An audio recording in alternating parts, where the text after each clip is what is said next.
Welcome to the Global Interview. Thank you for listening. This is where you can keep up to date with all the latest news and information direct from leading creatives, leaders, and thinkers.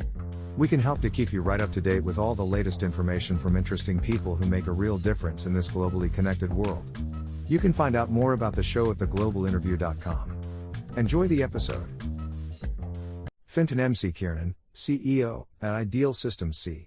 Fintan joined Ideal Systems Group in 2011 to establish Ideal Systems in Southeast Asia, SEA, which now has over 100 staff in Kuala Lumpur, Singapore, and Jakarta. Ideal Systems C have built broadcast studios, facilities and systems for leading broadcast operators including RTM, Sony Pictures, Fox Sports, Astro, Globecast, Encompass Digital Media, CNN, Metro TV, and SingTel. In 2014 Fintan started Ideal Live, Ideal Systems Sports Production Division, which now produces over 300 live football matches a year. Fintan launched Ideal's Pro AV division in 2017, which currently supplies AV services to over 20 government departments as well as the corporate sector. Fintan is a member of the Asia Broadcast Union's Engineering Excellence Awards panel of judges. Before joining Ideal, Fintan established Omnibus Systems in Asia Pacific, now Grass Valley, and has worked in broadcast technology roles in the US and Europe. He is also a regular contributor and speaker at broadcast industry events in Asia including SMPTE, ABU and Broadcast Asia. Tell us about your current role and what you like about your current career/role or areas of focus.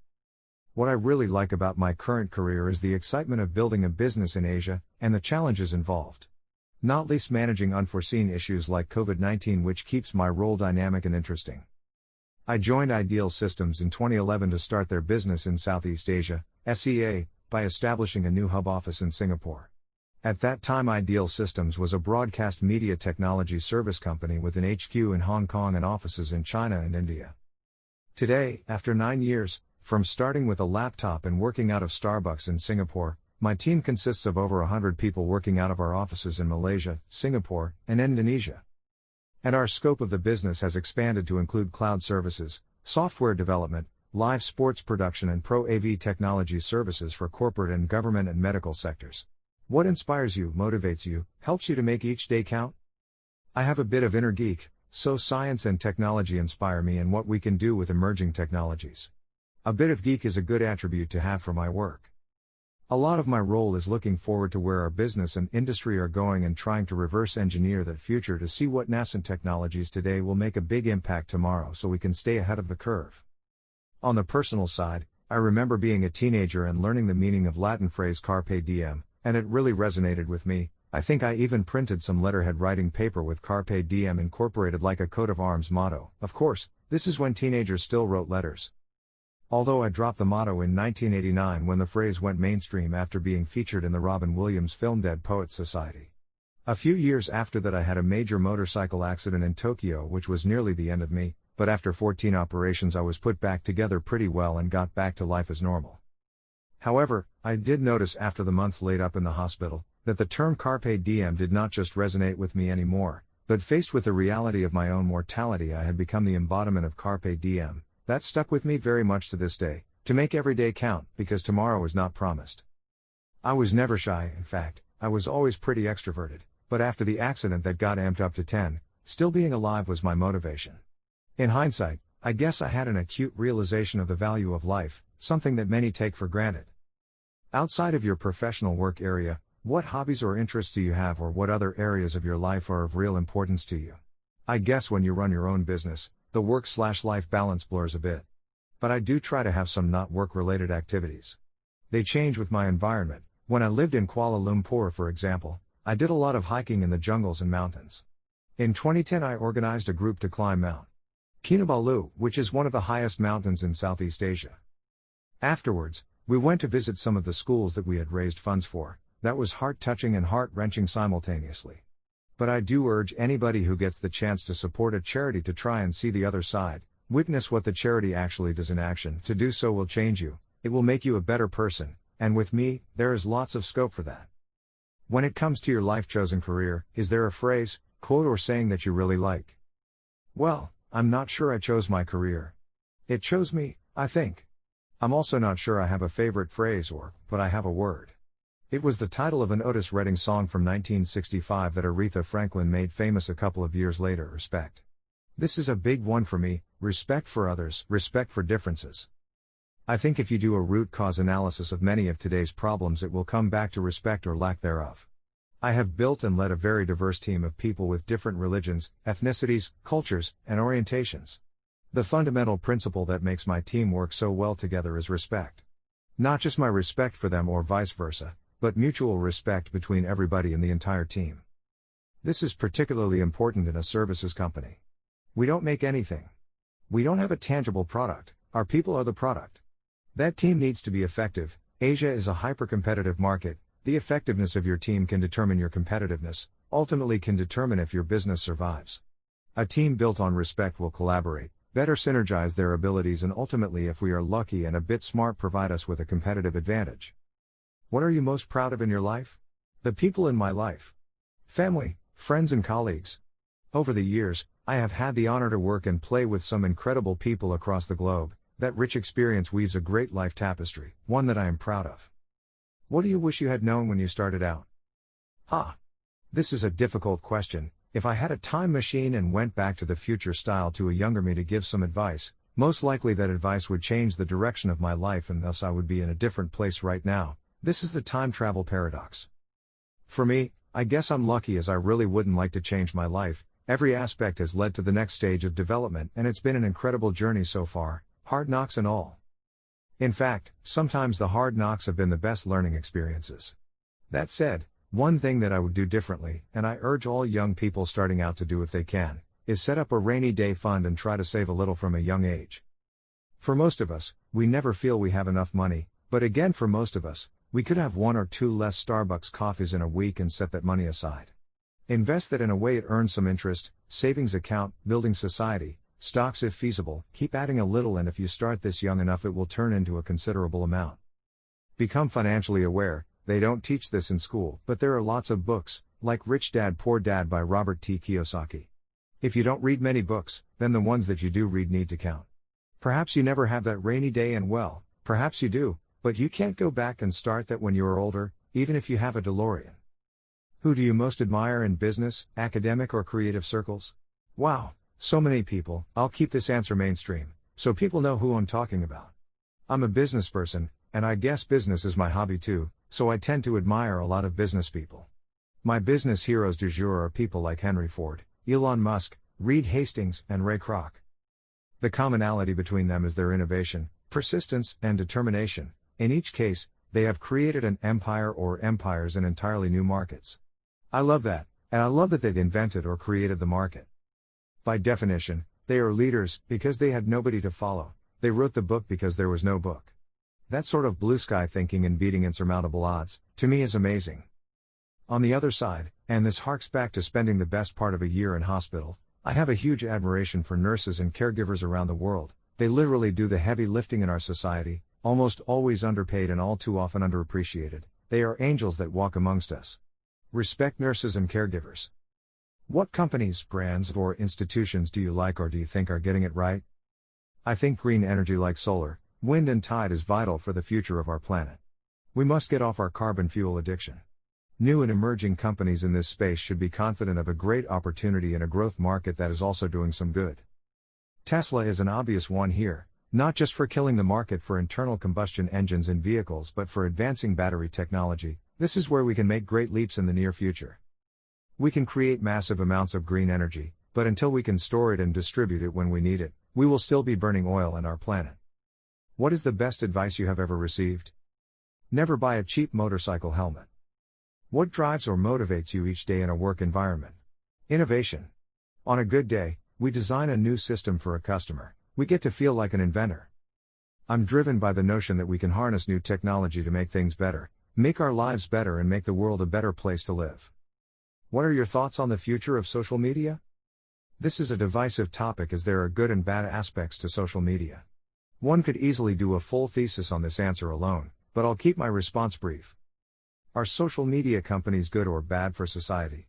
Is social media changing society? Is social media an actor for positive change, or does it impact us negatively? My guess is it's all of the aforementioned things and some. I think social media is a bit like a hot coal in a fire, it's warming and comforting, but you need to handle it sensibly and with respect. Use tongs and a fire guard if you leave the room, it could burn you, and it has the potential to burn your house down. But that does not mean it's not nice to have a warm fire on a cold winter's night. For business, though, it's essential. The effectiveness of targeted social media advertising and marketing is getting better all the time and is a key part of companies' marketing mix. What is your favorite social media platform and why? I'm not a big user of social media and don't personally use Facebook, Twitter, Pinterest or Instagram. I use LinkedIn on the basis it has a business networking bias, although some days, I feel it is turning into Facebook or YouTube, kittens and all.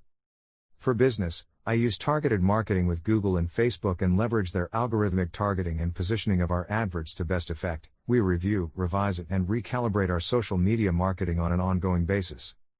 Do you have a mentor, or have you ever been a mentor to anyone? Both for my mentors, I look at whatever it is that I'm trying to achieve and see who is doing it successfully already. Then I analyze how they are doing it and see if I can adapt and improve what they are doing to help me achieve my goals. I call it stealth mentoring. They don't know they are mentoring me. The key for me studying a mentor is to ensure they have common values, not just common goals. Where I feel I can offer constructive advice, support, direction, and where people are receptive, I mentor too. This usually takes the form of helping people to think more outside the box. How do you network? What is your preferred way to network? Before COVID-19, my primary networking was done at trade shows. I'm definitely a people person and meeting face-to-face with key suppliers and customers is essential for me. Since Singapore essentially closed to international travel since March and due to tight movement restrictions, my networking has moved largely to Zoom calls and webinars.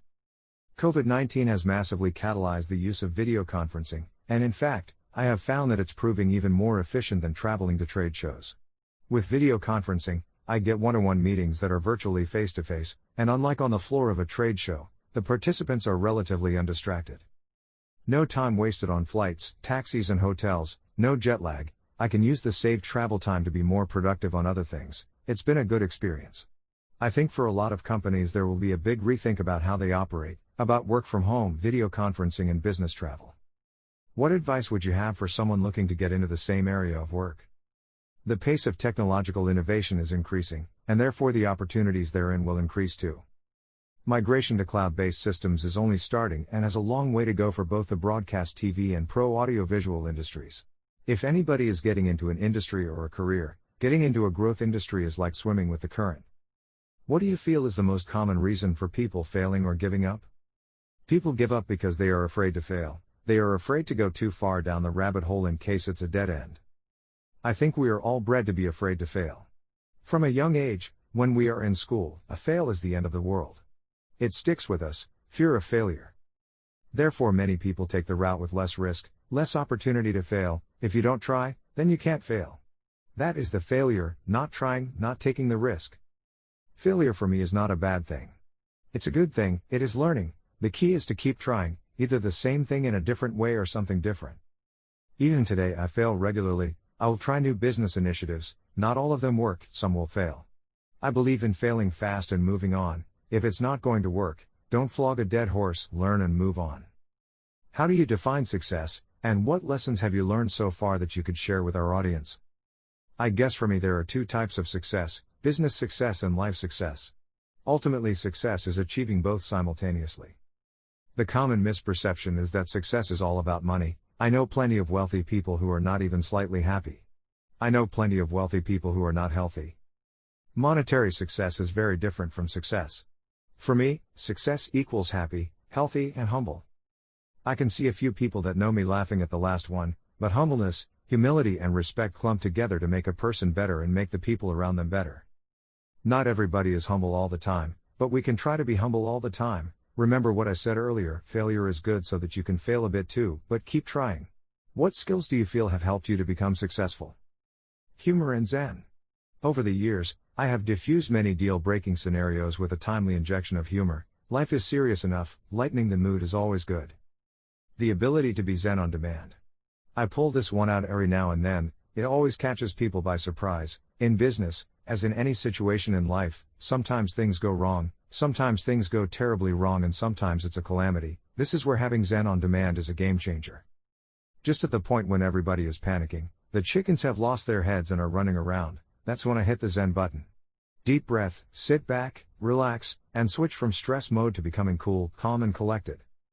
When you do this, when you keep your cool in times of duress, it calms the people around you.